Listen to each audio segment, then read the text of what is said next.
Hello friends, welcome to KB Tutorials. In this tutorial, we are going to learn how to implement 3n plus 1 a problem using Python. So this problem is presented in HackerRank. So let me explain this problem statement clearly with the help of Paint here. So the problem statement is like this. First, you need to read a number called n. So this is a number, guys. So if n is an even number, then you try to half it. That means n should equal to n by 2. And if n is an odd number, then what you need to do, you need to multiply it by 3 and add 1 to it. So you need to repeat this process till n is equal to 1. And once n is 1, then you print how many iterations it took to get value is equal to 1. Okay, so let me take one sample example. Let's say I'll take n as 8 here. So once n is 8, so my input n is equal, so n is an even number, so this is where n will come. This is 8, and when it is 8, what you will have, n is an even number, so it will become 4. Then again I'll come back using this again, it will come back. In this case it will become 4 again. Then once it is 4, it is again even number, it will come, and n will be n by 2. That means again it will become 2. Then again it goes here, and it will become 2 here. Then again is a even number, n is equal to n by 2. Then it will become 1. If it is a 1, it will come back here, and n is 1. Here it should print number of iterations including that 1. Okay, so my iterations will be 8, 4, 2 and 1. That means I have taken 4 iterations to reach to 1. Okay, so this is how we need to solve this, guys. So I'll have taken sample file here. So this we are trying to solve using Python.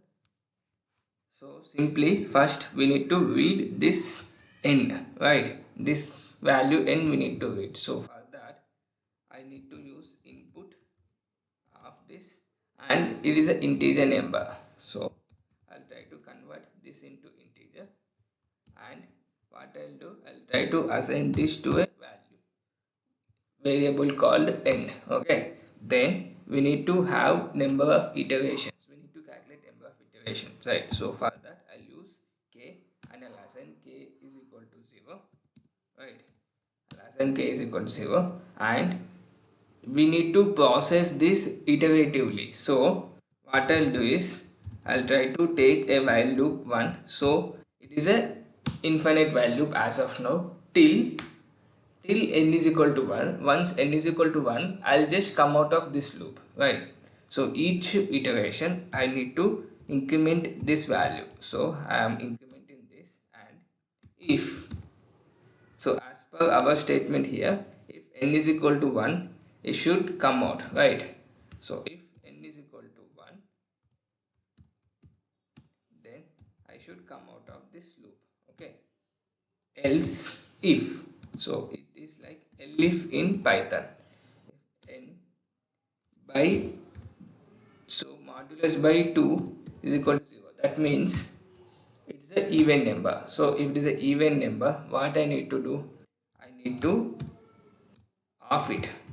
Okay, then else, so if a number can be even or odd only, so I'll just use this. Else n is equal to 3n plus 1. So n is equal to 3 multiply plus 1. Okay, once I come out 3n plus 1, so once I come out here, I'll just print k. Okay, let me try to save this. So 3n plus 1 problem I have already implemented, so I'll just implement 3n plus 1 problem 1. Okay, then try to run this. So first thing, invalid invalid syntax. Okay, this is where the invalid n is equal to 1, right? So I need to use the comparative statement here. Save this, try to run it now. Okay, print again is a new version, so I need print. Okay, so in this tutorial we are learning how to implement, at the same time we are learning this Python programming, like how to read from an input, how to apply while loop, how to apply if else in the statement. Now you can see I have started running. It is asking for the input here. Okay, so let me give something like 22. Now you can see it took 16 steps. Again let me run this. If I give something like 8, now you can see that I have explained it took 4 steps to execute this particular statement, right? So let me try to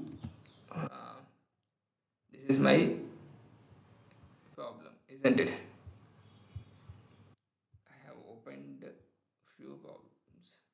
Yeah, this is my problem, so I'll try to submit this solution here. Now let me run this code. Now you can see it is processing and we got correct answer. Now let me submit this part of the code here. Now you can see it is executing for all the cases, successful for one case. Now you can see it is successful for all the cases. So this is how we can solve this problem, guys. 3n plus 1 problem. I'll try to put this in the description so that it will be helpful for you guys. So thank you so much for watching. Thank you.